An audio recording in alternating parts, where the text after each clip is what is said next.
You are holding a passport that has your photograph in it, your face, your eyes, but the name on it is not your name. The country on the cover is not your country. The identity behind it, the backstory, the employment history, the digital footprint built across 3 years of carefully maintained online activity was constructed by a team of people over 6 months specifically so that you could walk into a country that would arrest you on sight and walk out again without anyone knowing you were ever there. This is the most famous tool of the most feared intelligence service in the world, and this is every rank of the people who carry it. Level 1. The selection. You did not apply. The Mossad does not advertise. What happened instead is that a figure who introduced himself as working in government public affairs spoke to a professor at your university who mentioned your name. You have been in a file for 14 months before anyone makes contact. The contact happens at an unremarkable event. He manages to communicate within 8 minutes without saying anything that could be recorded and held against him, that he represents something that might interest you if you are the kind of person who finds certain things interesting. You understand him completely. You are interested. The selection process takes 11 months. Language tests, psychological evaluations, physical assessments. Scenario exercises you are not told are evaluations while completing them. Every person you interact with during this period is evaluating something specific. 2 figures who appear to be other candidates are in fact Mossad officers evaluating how you interact with perceived peers under pressure. The Mossad employs an estimated 7,000 people, significantly smaller than the CIA's 21,000 or the NSA's 30,000. Intelligence analysts consistently rank it among the world's top 3 services, primarily due to its operational boldness. Its motto comes from the Book of Proverbs: "Where no counsel is, the people fall. But in the multitude of counselors there is safety." In the final week, you are given an assignment. Follow a specific person for 3 days without being detected. On the 3rd day in a calf, the person you have been following sits down across from you and says in Hebrew, "You lost me for 40 minutes on day 2. The bakery on Rehoff Allenby." You nod. He smiles. You still passed. Nobody gets 40 minutes on day 1. Your training begins 6 weeks later. The passport arrives before you finish. Level 2.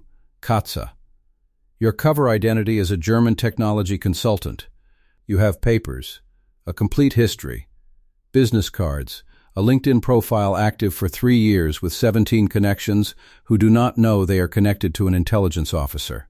You speak German at the level of someone who learned it as a second language in childhood, plausible authenticity, not native fluency, which carries markers professional linguists can identify. Your first posting is in a European capital. You are not there to spy. You are there to recruit people who will spy, and then manage those people, protect them, and extract maximum intelligence from their access for as long as the relationship can be maintained without getting them or you killed. You have 3 sources. The first motivated by money, reliable, limited, vulnerable to better offers. The second by ideology, more committed, potentially unstable. The third by personal grievance, the most dangerous and potentially most valuable, because what they will risk is unconstrained by rational self-interest. Mossad's most celebrated recruitment operation involved Eli Cohen, who penetrated the highest levels of the Syrian government in the early 1960s, while posing as a Syrian-born Argentine businessman. He became a close personal friend of several Syrian generals and was reportedly considered for appointment as Deputy Minister of Defense before being uncovered. He was publicly hanged in Damascus in 1965. Israel has repeatedly requested the return of his remains. Syria has refused. The third source mentions a document casually. You do not push. You wait. This is the central discipline of running agents. The faster you push, the faster they realize they are being pushed. On the 3rd dinner, they bring it up themselves. The deal is made without anyone saying the word deal. Level 3. Kidon. Kidon means bayonet. The name is accurate. You are the thing attached to the end of the intelligence apparatus, used only when everything else has been exhausted, when the decision has been made at the highest level, and when the consequence of inaction is considered worse than the consequence of action. Not every Katsa becomes Kidon. Most don't. The selection is based on a specific psychological profile, the capacity to carry out high-stakes, irreversible decisions under extreme operational pressure, without the breakdown that those decisions would cause in almost any other human being. The briefing for your first assignment lasts 12 minutes. The target's name, the city, the timeline. The method is your decision.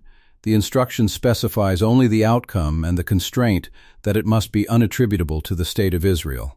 Mossad's Kidon unit is believed responsible for multiple high-profile operations, including the 2010 Dubai operation, where 27 Mossad agents were captured on CCTV using forged passports from 6 countries. The operation triggered diplomatic incidents with all 6 nations. Israel neither confirmed nor denied involvement. The operation is studied at intelligence academies worldwide as a case study in both operational capability and intelligence failure. Unattributable does not mean impossible to suspect. It means impossible to prove. The world can believe. The world cannot act on belief. You travel on the German consultant's passport. You are in the city for 72 hours. You fly home on a different passport from a different country.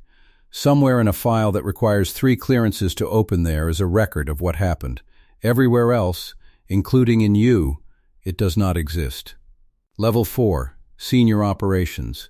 You are no longer in the field. The calculus changed. You are worth more here than there. Your current operation has been in development for 14 months.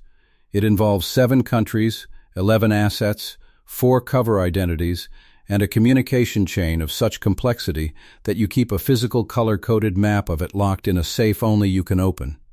The operation targets a network, not a person. When it concludes, a specific capability will be degraded in a specific country by a method that will take their intelligence service approximately 2 years to fully understand. In 2010, a sophisticated computer worm designated Stuxnet was discovered inside Iranian nuclear facility control systems. Widely attributed to a joint U.S.-Israeli operation, the worm physically destroyed approximately 1,000 Iranian centrifuges by causing them to spin at speeds that ruptured their components, while simultaneously reporting normal operation readings to monitoring systems. It was the first known cyberweapon to cause physical destruction. Neither the U.S. nor Israel has officially acknowledged involvement. One of your Katsas in the field sends a cable. An asset has gone quiet. 3 days of silence, where silence means something has gone wrong. The asset is alive. The silence was operational caution, not a compromise, but close enough to review the whole architecture. You redesign the communication chain. You move the asset's dead drop. You brief the deputy director. He listens to the full briefing without speaking, then asks one question. Timeline impact. You say 2 weeks. He nods. He leaves. Every operation is 2 weeks later than scheduled. That is the only universally accurate fact in intelligence work. Level 5. The director. The room is small, deliberately. 6 people. You, the Prime Minister, the Defense Minister, the National Security Advisor, the IDEF Chief of Staff, and a figure from military intelligence whose specific role is to disagree with at least one of your assessments so the Prime Minister is not receiving intelligence from a single perspective. The briefing is about an imminent capability that will, if not addressed, represent an existential threat to the state within 36 months. You use the word existential precisely. It is not a word you use loosely. The Mossad director meets weekly with the Israeli Prime Minister and has direct access outside the normal bureaucratic chain, an arrangement that has existed since the agency's founding in 1949. The director is one of only a handful of officials who can brief the Prime Minister without going through the National Security Council. This direct access is considered both the source of the Mossad's effectiveness and by critics a structural weakness. The Prime Minister asks one question: what is the cost if we are wrong? You answer completely, including the parts that are uncomfortable. This is the obligation of your role. Not to tell the Prime Minister what is politically convenient, but what is operationally true. You have seen directors who forgot this distinction. You have seen the consequences of that forgetting. You do not repeat it. The meeting ends. You walk out into Israeli daylight.